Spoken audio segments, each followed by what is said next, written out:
Paris ఒలింపిక్స్లో భారత star shuttler లక్ష్య సేన్ బ్యాడ్మింటన్ పురుషుల సింగిల్స్ ఈవెంట్లో సెమీఫైనల్కు చేరి చరిత్ర సృష్టించాడు.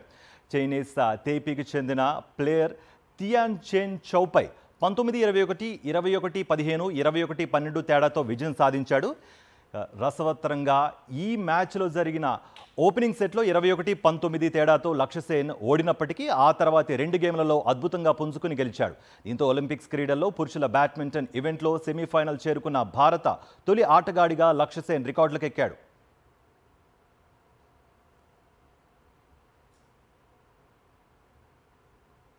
పారిస్ ఒలింపిక్స్లో భారత స్టార్ షట్లర్ లక్ష్య సేన్ బ్యాడ్మింటన్ పురుషుల సింగిల్స్ ఈవెంట్లో సెమీఫైనల్కు చేరి చరిత్ర సృష్టించాడు.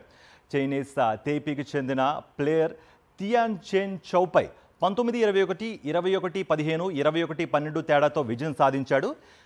రసవత్తరంగా ఈ మ్యాచ్లో జరిగిన ఓపెనింగ్ సెట్లో 21-19 తేడాతో లక్ష్య సేన్ ఓడినప్పటికీ ఆ తర్వాతి 2 గేమ్లలో అద్భుతంగా పుంజుకుని గెలిచాడు. దీంతో ఒలింపిక్స్ క్రీడల్లో పురుషుల బ్యాడ్మింటన్ ఈవెంట్లో సెమీఫైనల్ చేరుకున్న భారత తొలి ఆటగాడిగా లక్ష్య సేన్ రికార్డులకెక్కాడు.